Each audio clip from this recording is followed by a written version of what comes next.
Hello, sweet beans. Grab a coffee and sit down and chat with me. I've saved a whole bunch of your questions, and so we're just going to sit down and I'm going to answer them. First question is life update, please. How's life? How are you? How is traveling? So I'm doing really good. Life is bigger and brighter than it's ever been. Definitely lots of changes. Traveling is going very well. Solo traveling gives me a little bit of anxiety, but also shows me that I am a tough and independent being. But I'm very happy that the solo traveling is pretty well done with. So yeah, life is going very well. How was my journey moving to Thailand? Moving to Thailand has been honestly pretty seamless. Once I made the decision, I headed home for 2 weeks. I donated about 80% of my things, packed up the rest within 2 checked bags, and off we went. Getting here getting to Savui was very smooth, no troubles. So the move has been really lovely. How did I know that leaving Canada was the right decision? So, journey to moving to Thailand. The first time I went, I really loved it, but I was in quite a little bubble at Vakasa where you don't really have to leave there. They kind of provide everything for you. You're surrounded around, beautiful scenery, an amazing community, really like-minded people. And so I wanted to come back for a longer period of time where I could actually explore the island and see if it was the island or if it was the Vakasa bubble.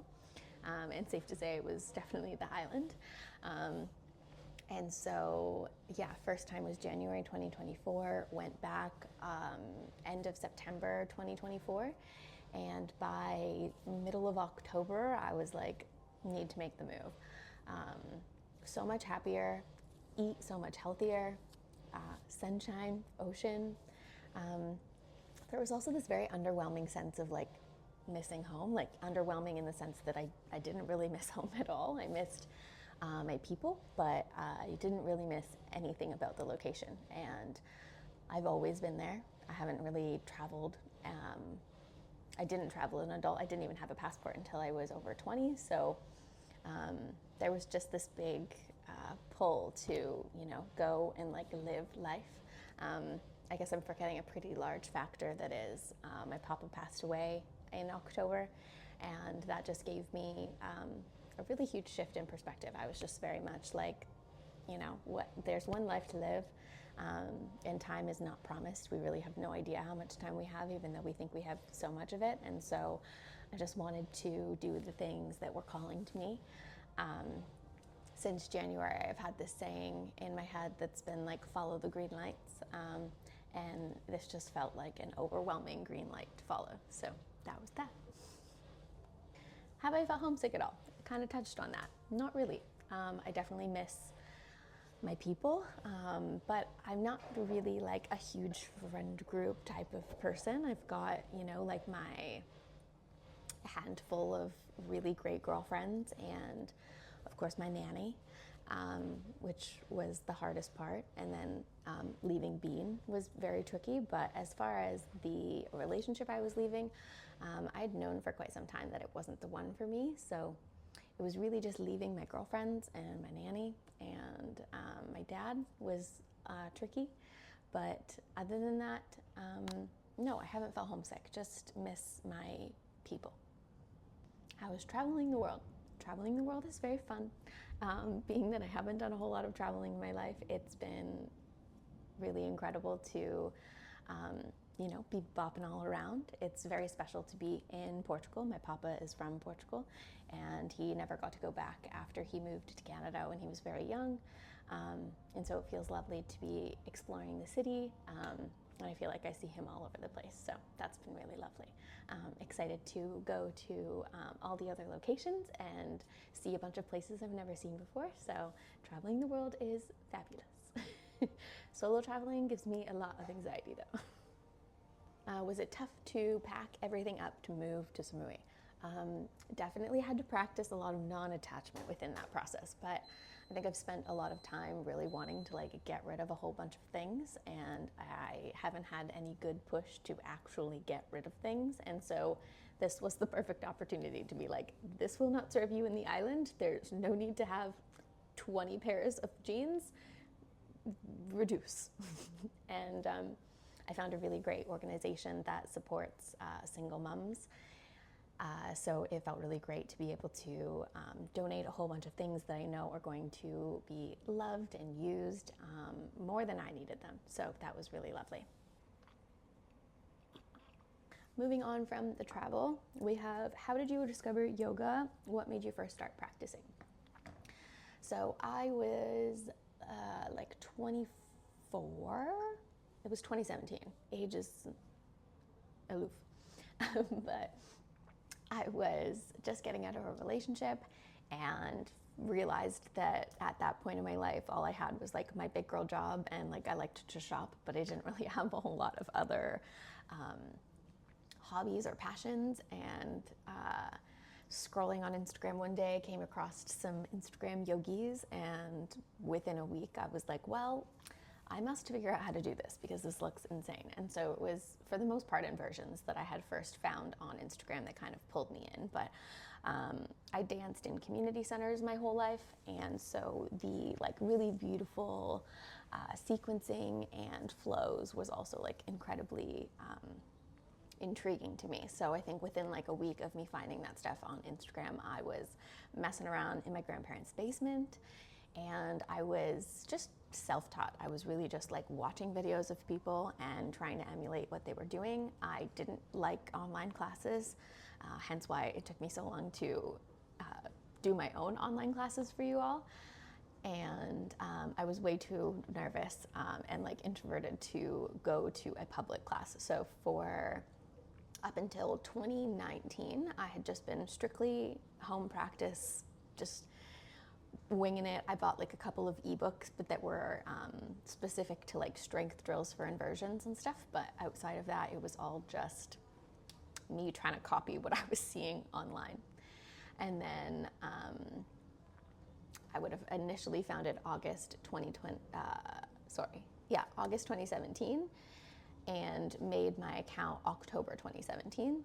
And that started to grow, which was never the intention. I just wanted somewhere to like track my progress, because I had all these videos of me doing headstands, and I was like, look, friends, look. And they were like, cool. And I was like, no, you don't get it. So I needed to find a community that was doing the same thing that I could bounce off of and, you know, share in that journey. And so that was the whole intention of creating an account. And she just grew. So many of you beings really loved to watch the journey of me teaching myself how to do things from home. And so that's how that started, and eventually ended up connecting with somebody who was actually local to me. Everybody for a very long time felt like they were like in California and Miami and like all over the world, and nobody was like close enough for me to meet in person. And finally found Annalie, who was just like 45 minutes from me, and she taught classes and invited me to go to one of her classes. And although I was quite nervous, I was like, I really want to meet this girl. I really love this like online community. So mustered up the courage, drove down, took her class. Very first class I ever took was an immediate hot flow. Very much kicked my butt, but I signed up for my YTT like I think no more than 2 months after that. And yeah, you guys have been watching along, just have continued to practice and learn and take more trainings, and yeah, that's that. Okay, moving into a bunch of editing questions. Which program do you use to create my videos? I use exclusively CapCut. Every once in a while I might use like another app because there's like a specific thing that I'm trying to do, but CapCut honestly does pretty much everything that I'm looking for. How do I make the double bean clone videos, or what I call multiple me's? They are made with CapCut, and I am overlaying 2 videos, and then I'm using a mask to cut the screen in half so that you can see 2 of me. So I've been meaning to make a tutorial for that, but it's just slightly trickier than I thought to make a video tutorial for that sort of thing, but it's coming. Did you learn to edit videos and pictures yourself? I did. I have just been playing around on phones since you know, the day of Instagram, and editing and creating content has always been something that I've learned is a very deep passion for me. So it has all been self-taught. What do you use to film your content? So currently you are watching me on an iPhone. Why do I always forget what phone this is? 15. iPhone 15. This is my old iPhone 13. No.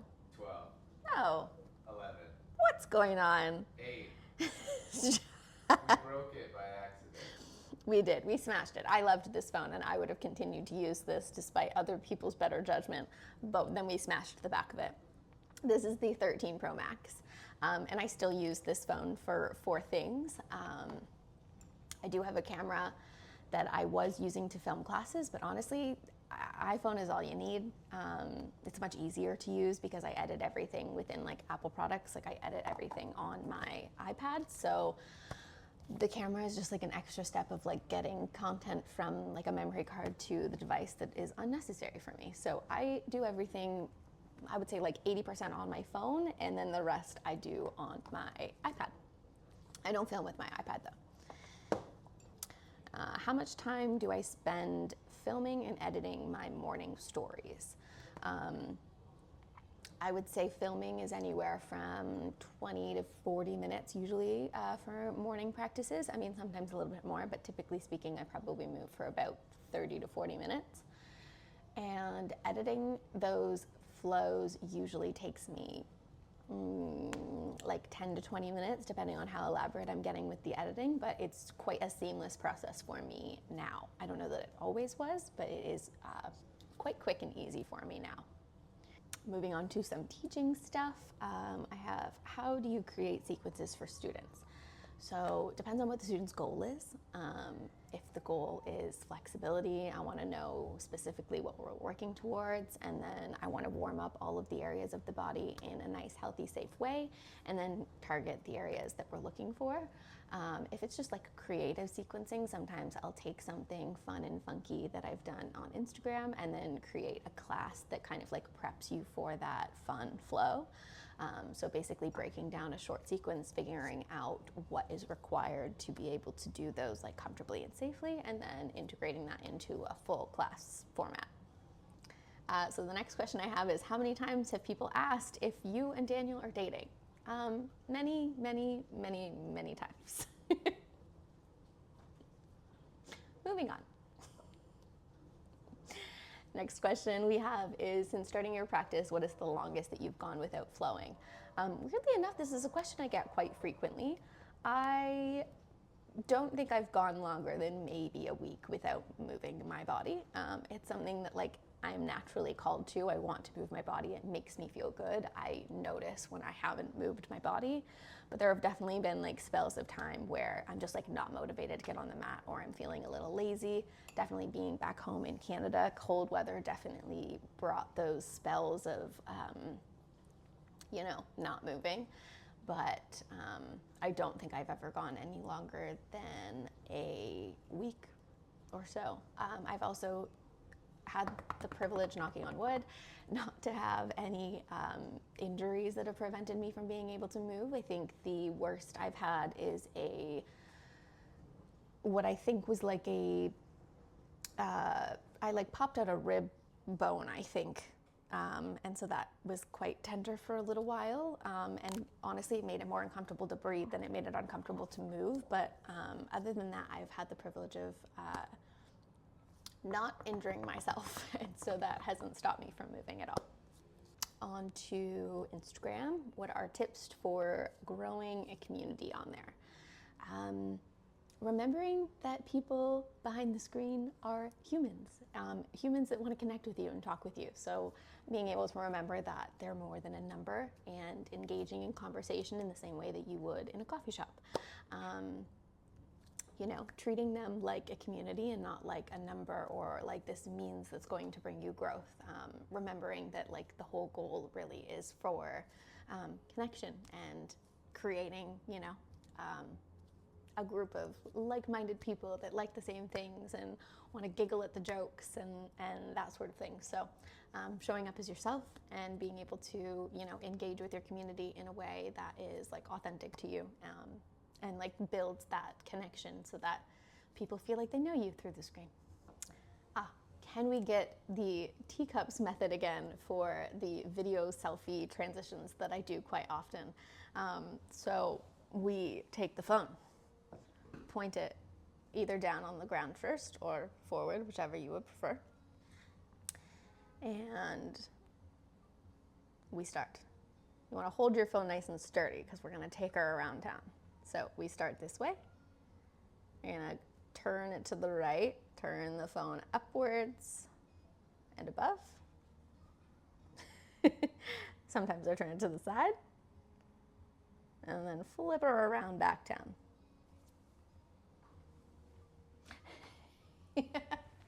Thanks, honey. Having this pop socket is very useful for most of my filming. It just like keeps things feeling nice and sturdy. So like when I'm on the bike, for example, this is very, very useful. So once again, we start forward, hold the phone, turn her around flat and up, sometimes to the side, sometimes back up, and then reverse it. Take her back around town to the front. Pop socket, please sponsor us. Truly great. I should actually maybe. This was also a question, which I was like, what are the two devices that I like can't make content without?